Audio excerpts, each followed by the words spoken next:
Hello बच्चों, स्वागत है आपका किड्स स्टडी में। आज हम एक और हिंदी कहानी, बहुत ही रोचक, बहुत ही प्यारी कहानी को पढ़ना सीखेंगे और इस कहानी के बाद हमें क्या शिक्षा मिलती है ये भी हम इस कहानी में सीखेंगे। तो आज की कहानी का नाम है लोमड़ी और सारस की कहानी। लोमड़ी और सारस की इस कहानी को आज हम पढ़ना सीखते हैं।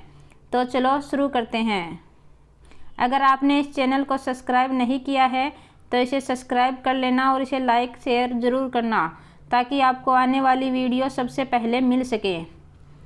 तो चलो कहानी को पढ़ना शुरू करते हैं। एक बार की बात है बच्चों, एक स्वार्थी लोमड़ी थी। एक बार की बात है, एक स्वार्थी लोमड़ी थी। उसने रात के खाने के लिए एक सारस को अपने घर पे आमंत्रित किया। एक बार की बात है, एक स्वार्थी लोमड़ी थी और उसने एक सारस को अपने घर पर खाने के लिए आमंत्रित किया। सारस निमंत्रण से बहुत खुश होकर समय पर लोमड़ी के घर पहुंच गया और जो वो सारस है उसे लोमड़ी ने निमंत्रण देते ही वह बहुत ही खुश होकर उस लोमड़ी के घर पर पहुंच गया और अपनी लंबी चोंच के साथ दरवाजे की घंटी बजाई।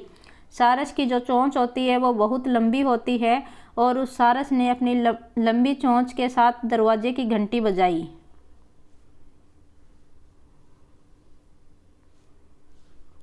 लोमड़ी तुरंत ही उसे खाने की मेज पर ले गई और उन दोनों के लिए चौड़े चपटी तस्करी में कुछ सूप परोसा।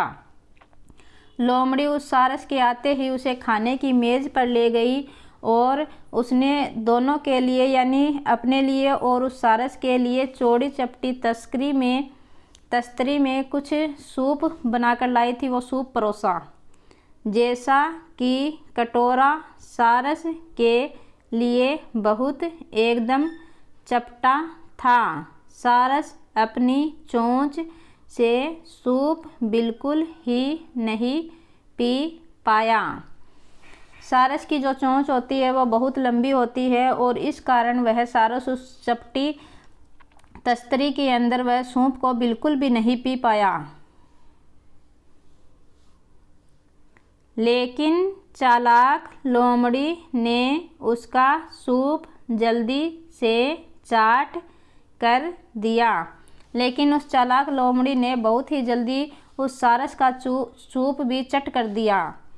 यह देख सारस नाराज और परेशान था।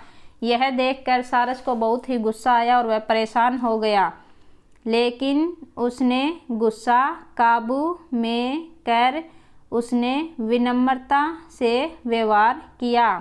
उस सारस को बहुत ही गुस्सा आया लेकिन उसने अपने गुस्से पर काबू करके बहुत ही विनम्रता यानी बहुत ही शांत व्यवहार से वो रहा सारस उस लोमड़ी के साथ।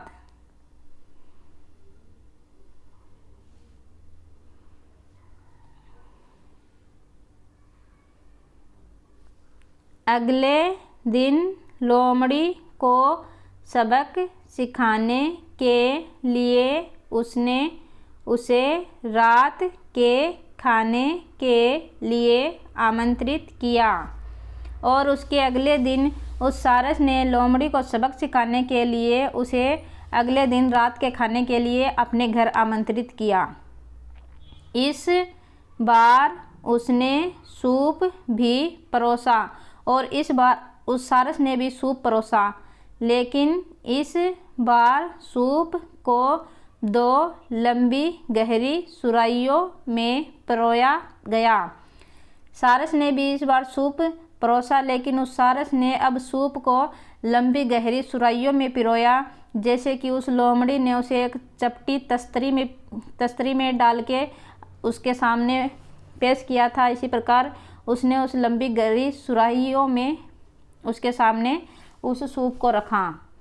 सारस ने अपने चोंच उन गहरी सुराहियों में डाली और झट से सूप निकाला। सारस ने अपनी चोंच उस सुराही में डाली और झट से उस सूप को पी गया। लेकिन लोमड़ी ने अपनी गर्दन उसमें नहीं डाल पा रही थी। लेकिन लोमड़ी अपनी गर्दन उसमें नहीं डाल पा रही थी। वह कुछ भी सूप नहीं पी पा रही थी और लोमड़ी ने एक घूंट भी सूप नहीं पी। लेकिन अब तक लोमड़ी को अपनी गलती का एहसास हो चुका हुआ और वह शर्मिंदा हो गई। लेकिन अब लोमड़ी को अपनी गलती का एहसास हो गया और वह बहुत ही शर्मिंदा हुई। और इस कहानी से हमें क्या सीख मिलती है ये हम देखते हैं। एक स्वार्थी कार्य बाद में आपको भी दुख पहुंचाता है। इस कहानी से हमें यही सीख मिलती है कि हमें स्वार्थी नहीं बनना चाहिए और हमें सिर्फ अपने बारे में ही न सोचकर दूसरों के बारे में भी सोचना चाहिए। आपको ये कहानी कैसी लगी? अगर अच्छी लगी हो तो इसे लाइक, शेयर और सब्सक्राइब ज़रूर करना।